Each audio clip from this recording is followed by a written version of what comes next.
ತ್ರಿಚಕ್ರ ವಾಹನ ಯಾರು ನಮ್ಮ ಕರ್ನಾಟಕ ರಾಜ್ಯದಲ್ಲಿ ಬಡವರಿದ್ದಾರೆ, ಯಾರು ಡಿಸೇಬಲ್ ಅಂತ ಕರಿತೀವಿ, ಅಂಗವಿಕಲರು ಅಂತ ನಾವು ಕರಿತೀವಿ,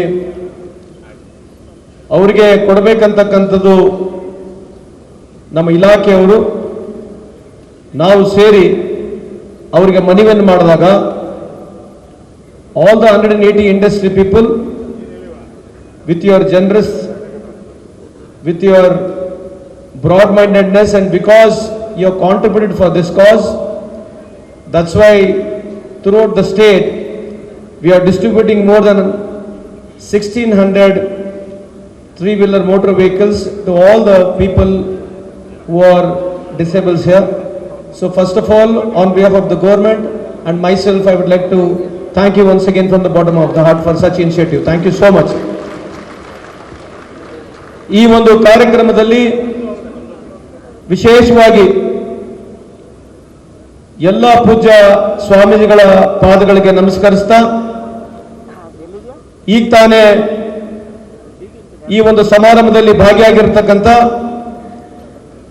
ನಮ್ಮ ಪಕ್ಷದ ಕೆಪಿಸಿಸಿ ಅಧ್ಯಕ್ಷರು, ಈ ರಾಜ್ಯದ ಉಪಮುಖ್ಯಮಂತ್ರಿಗಳಾಗಿರ್ತಕ್ಕಂಥ ಸನ್ಮಾನ್ಯ ಶ್ರೀ ಡಿ ಕೆ ಶಿವಕುಮಾರ್ ಸಾಹೇಬ್ರವರೇ, ವೇದಿಕೆ ಮೇಲೆ ಆಸೀನರಾಗಿರ್ತಕ್ಕಂಥ ಸಂಸದರು, ಸ್ನೇಹಿತರಾಗಿರ್ತಕ್ಕಂಥ ತುಕಾರಾಮ್ರವರೇ, ಅದೇ ರೀತಿಯಾಗಿ ವೇದಿಕೆ ಮೇಲೆ ಆಸೀನರಾಗಿರ್ತಕ್ಕಂಥ ಎಲ್ಲ ಗಣ್ಯಮಾನ್ಯರೇ, ಇಲ್ಲಿ ನೆರವೇರ್ತಕ್ಕಂಥ ಎಲ್ಲ ನನ್ನ ಆತ್ಮೀಯ ಹಿರಿಯರೇ, ಅಕ್ಕ ತಂಗಿದ್ರೆ, ಅಣ್ಣ ತಮ್ಮಂದಿರ ಹಾಗೂ ಸ್ನೇಹಿತ ಮಿತ್ರರೇ, ಪತ್ರಿಕಾ ಹಾಗೂ ಮಾಧ್ಯಮ ಸ್ನೇಹಿತರೆ,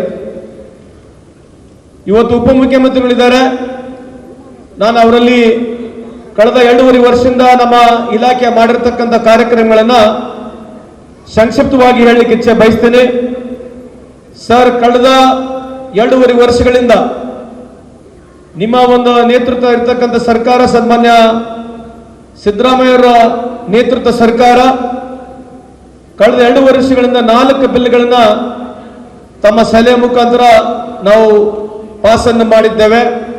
ಮೊದಲನೇದಾಗಿ ಗಿಗ್ ವರ್ಕರ್, ಇಡೀ ಭಾರತ ದೇಶದಲ್ಲಿ ರಾಜಸ್ಥಾನ ಅವರು ಮೊದಲನೇ ಬಾರಿಗೆ ಬಿಲ್ ಅನ್ನು ತಂದ್ರು. ಆದರೆ ಸಮರ್ಪಕವಾದಂತ ನಮ್ಮ ಕರ್ನಾಟಕ ರಾಜ್ಯದಲ್ಲಿ ಇರ್ತಕ್ಕಂಥ ಬಿಲ್ಲು ರಾಜಸ್ಥಾನಲ್ಲಿ ಇಲ್ಲ ಸರ್. ನಾವು ರಾಹುಲ್ ಗಾಂಧಿ ಅವರು ಇನಿಷಿಯೇಟ್ ತಗೊಂಡಿರ್ತಕ್ಕಂಥ ಈ ಒಂದು ಬಿಲ್ಲನ್ನ ಸಮರ್ಪಕವಾಗಿ ಇವತ್ತು ಅನುಷ್ಠಾನಕ್ಕೆ ತರ್ತಾ ಇದ್ದೀವಿ. ತಮಗೆ ಮಾಹಿತಿ ಇರಲಿ ಅಂತ ಈ ಸಂದರ್ಭದಲ್ಲಿ ಹೇಳಿ, ನಾವು ಮಿನಿಸ್ಟ್ರಲ್ ಲೀವ್ ಅನ್ನು ಕೂಡ ತಂದಿದ್ದೇವೆ. ಅದ್ರ ಜೊತೆಗೆ ಟ್ರಾನ್ಸ್ಪೋರ್ಟ್ ಬಿಲ್ ಅನ್ನು ತಂದಿದ್ದೇವೆ, ಸಿನಿ ಬಿಲ್ ಅನ್ನು ತಂದಿದ್ದೇವೆ ಸರ್. ಇನ್ನ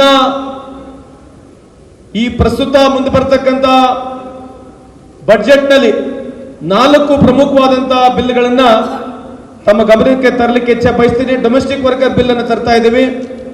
ಅದ್ರ ಜೊತೆಗೆ ಡಿಸೇಬಲ್ ಬಿಲ್ಲು, ವಿಡೋ ಬಿಲ್ ತರಬೇಕು. ಅದ್ರ ಜೊತೆಗೆ ಇಡೀ ಅಸಂಘಟಿತ ಕಾರ್ಮಿಕರು ಏನಿದ್ದಾರೆ, ಸುಮಾರು 1.3 ಕೋಟಿ ಜನರು ನಮ್ಮ ಕರ್ನಾಟಕ ರಾಜ್ಯದಲ್ಲಿ ಸುಮಾರು 83% ಜನ ಏನು ಅಸಂಘಟಿತ ಕಾರ್ಮಿಕರಂತ ನಾವು ಕರಿತೀವಿ, ಅವರೆಲ್ಲರಿಗೆ ಅನುಕೂಲ ಆಗಲಿ ಅಂತ ಹೇಳಿ ಡೀಸೆಲ್ ಮೇಲೆ, ಪೆಟ್ರೋಲ್ ಮೇಲೆ 1 ರೂಪಾಯಿನ ಕೇಳ್ತಾ ಇದೀವಿ ಸರ್. ತಮ್ಮ ಗಮನಕ್ಕೆ ಇರಲಿ, ತಾವು ಕೂಡ ಇದ್ರ ಬಗ್ಗೆ ಸ್ವಲ್ಪ ಕಾಳಜಿ ಮೊದಲಿಂದನೇ ವಹಿಸಿದ್ದೀರಾ. ಈ ಬಾರಿಯ ಕಾಳಜಿಯನ್ನು ವಹಿಸಿ ನಮಗೆ ಆ ದುಡ್ಡನ್ನು ಒದಗಿಸಿದ್ರೆ ಸುಮಾರು 1,30,00,000 ಕುಟುಂಬಗಳಿಗೆ ಅನುಕೂಲ ಆಗ್ತಕ್ಕಂಥ ಕಾರ್ಯಕ್ರಮ ಆಗುತ್ತಂತ ಈ ಸಂದರ್ಭಕ್ಕೆ ಕೇಳಲಿಕ್ಕೆ ಇಚ್ಛೆ ಬಯಸ್ತೇನೆ. ಈಗ ರವಿಯವರು ಸವಿಸ್ತರವಾಗಿ ತಮಗೆಲ್ಲ ಮಾತನಾಡಿದ್ದಾರೆ. ಸಮಯದ ಅಭಾವ ಬೇರೆ ಇದೆ, ನಾನು ಜಾಸ್ತಿ ಮಾತನಾಡಕ್ಕೆ ಹೋಗುದಿಲ್ಲ. ಆದ್ರೆ ನಮ್ಮ ಇಲಾಖೆಯ ನಮ್ಮ ಕರ್ತವ್ಯ ಏನು ಅಸಂಘಟಿತ ಕಾರ್ಮಿಕರಿದ್ದಾರೆ ಅವ್ರಿಗೆ ಅನುಕೂಲ ಆಗ್ತಕ್ಕಂಥ ಕಾರ್ಯಕ್ರಮಗಳನ್ನು ನಾವು ಪ್ರಾರಂಭ ಮಾಡಿದ್ದೀವಿ. ಮುಂದೆ ಬರ್ತಕ್ಕಂಥ ದಿನಗಳಲ್ಲಿ ನಮ್ಮ ಸರ್ಕಾರ ಖಂಡಿತವಾಗ್ಲೂ ಅಸಂಘಟಿತ ಕಾರ್ಮಿಕರ ಪರವಾಗಿ ಕೆಲಸ ಮಾಡ್ತೇವೆ. ಕಾನೂನಾತ್ಮಕವಾದಂತಹ ಕಾನೂನುಗಳನ್ನು ತರ್ತೇವೆ.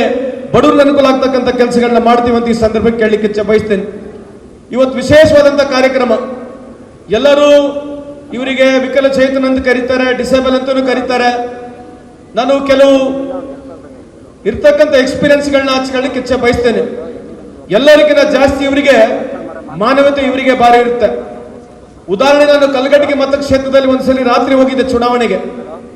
ಒಬ್ಬ ತಾಯಿ ಒಂದು ಮಗುನ ತಂದು ನನ್ನ ಎದುರಿಗೆ ಅಂಗಳದಲ್ಲಿ ಎತ್ಕೊಂಡ್ಬಂದು, ಆ ತಾಯಿ ನನ್ನ ಮಡಿಲಲ್ಲಿ ಎತ್ಕೊಂಡ್ಬಂದು ನನ್ನ ಎದುರಿಗೆ ತೋರಿಸ್ತಾಳೆ. ಆ ಮಗಳು ಸುಮಾರು 30 ವರ್ಷದ ಮಗಳು, ಮೆಂಟಲಿ ಡಿಸಾರ್ಡರ್ಡ್ ಇದ್ದಾಳೆ. ಅವಳ ತೂಕ ಕೇವಲ 36 kg. 30 ವರ್ಷದ ಮಗಳು, 36 ಕೆಜಿ ತೂಕ. ಆ ತಾಯಿ ಕೂಲಿ ಕಾರ್ಮಿಕರ ತಾಯಿ. ಬಾಕಲ ಯಾವಾಗಲೂ ತಕ್ಕಂಡೇ ಇರಬೇಕು, ಬಾಕಲ ಮುಚ್ಚಕ್ಕಾಗದಿಲ್ಲ. ಬಡವೆ ವಿಧವೆ ಒಬ್ಬಳೇ ಇದ್ದಾಳೆ, ಅವಳಿಗೂ ಸಾಕರು ಯಾರಿಲ್ಲ.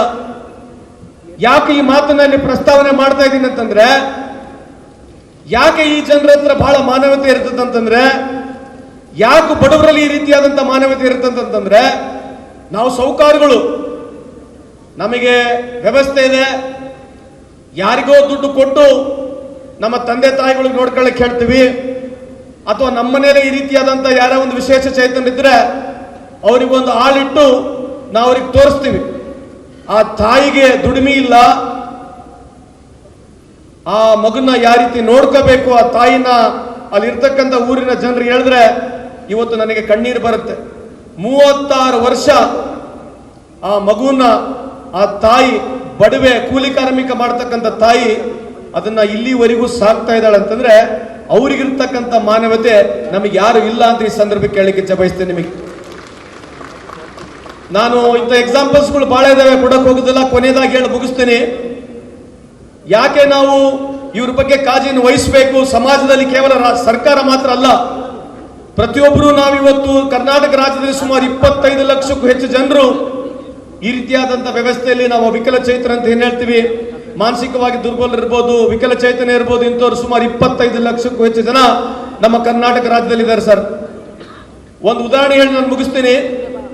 ಧಾರವಾಡನಲ್ಲಿ ಕಳೆದ ಬಾರಿ ನಾವು ಇದೇ ರೀತಿಯಾದಂತಹ ಸುಮಾರು 560 ಗಾಡಿಗಳನ್ನ ಹಂಚಿಕೆ ಮಾಡಿದ್ವಿ. ನಾನು ನಡ್ಕಂತ ಬರ್ತಕ್ಕಂಥ ಸಂದರ್ಭದಲ್ಲಿ ಒಬ್ಬ ಯುವಕ ಅವರ ತಂಗಿನ ಸೊಂಟದ ಮೇಲೆ ಹಾಕೊಂಡು ಬರ್ತಾ ಇದ್ದ.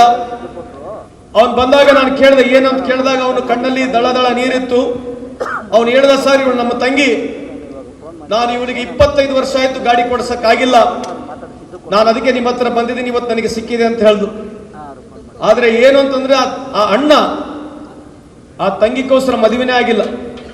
26 ವರ್ಷ ಆ ತಂಗಿನ ಆ ಅಣ್ಣ ಸೊಂಟದ ಮೇಲೆ ಓರಿ ಇವತ್ತುವರೆಗೆ ಅವಳು ನೋಡ್ಕೊಳ್ತಾ ಇದಾರಲ್ಲ, ಇವರು ನಮ್ಮೆಲ್ಲರಿಗಿನ ಗ್ರೇಟು, ಇವರು ಮಾನವತಾವಾದಿ, ನಾವಲ್ಲ ಅಂತ ಈ ಸಂದರ್ಭಕ್ಕೆ ಕೇಳಲಿಕ್ಕೆ ಬಯಸ್ತೀನಿ. ಇವತ್ತು 51 ವರ್ಷ ನನಗೆ ಮುಗಿದಿದೆ.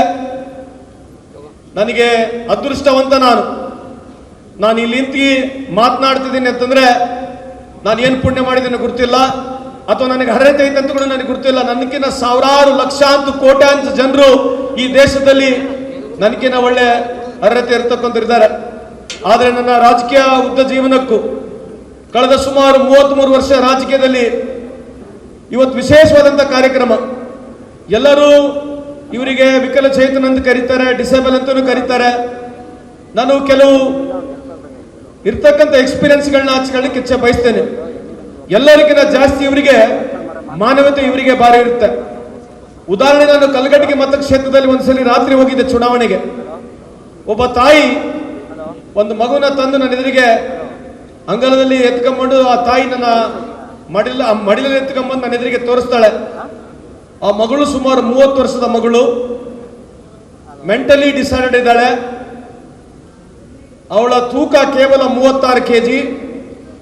30 ವರ್ಷದ ಮಗಳು, 36 ಕೆಜಿ ತೂಕ. ಆ ತಾಯಿ ಕೂಲಿ ಕಾರ್ಮಿಕರ ತಾಯಿ. ಬಾಕಲ ಯಾವಾಗಲೂ ತಕ್ಕಂಡೇ ಇರಬೇಕು, ಬಾಕಲ ಮುಚ್ಚಕ್ಕಾಗದಿಲ್ಲ. ಬಡವೆ ವಿಧವೆ ಒಬ್ಬಳೇ ಇದ್ದಾಳೆ, ಅವಳಿಗೂ ಸಾಕರು ಯಾರಿಲ್ಲ. ಯಾಕೆ ಈ ಮಾತನ್ನ ಪ್ರಸ್ತಾವನೆ ಮಾಡ್ತಾ ಇದ್ದೀನಿ ಅಂತಂದ್ರೆ, ಯಾಕೆ ಈ ಜನರ ಹತ್ರ ಬಹಳ ಮಾನವತೆ ಇರ್ತದಂತಂದ್ರೆ, ಯಾಕೆ ಬಡವರಲ್ಲಿ ಈ ರೀತಿಯಾದಂತ ಮಾನವತೆ ಇರ್ತಂತಂದ್ರೆ, ನಾವು ಸೌಕಾರುಗಳು, ನಮಗೆ ವ್ಯವಸ್ಥೆ ಇದೆ, ಯಾರಿಗೋ ದುಡ್ಡು ಕೊಟ್ಟು ನಮ್ಮ ತಂದೆ ತಾಯಿಗಳಿಗೆ ನೋಡ್ಕೊಳ್ಳಕ್ಕೆ ಹೇಳ್ತೀವಿ, ಅಥವಾ ನಮ್ಮ ಮನೇಲಿ ಈ ರೀತಿಯಾದಂತ ಯಾರೋ ಒಂದು ವಿಶೇಷ ಚೈತನ್ಯ ಇದ್ರೆ ಅವರಿಗೊಂದು ಆಳಿಟ್ಟು ನಾವು ಅವ್ರಿಗೆ ತೋರಿಸ್ತೀವಿ. ಆ ತಾಯಿಗೆ ದುಡಿಮೆ ಇಲ್ಲ, ಆ ಮಗನ್ನ ಯಾವ ರೀತಿ ನೋಡ್ಕೋಬೇಕು ಆ ತಾಯಿನ ಅಲ್ಲಿರ್ತಕ್ಕಂಥ ಊರಿನ ಜನರು ಹೇಳಿದ್ರೆ ಇವತ್ತು ನನಗೆ ಕಣ್ಣೀರು ಬರುತ್ತೆ.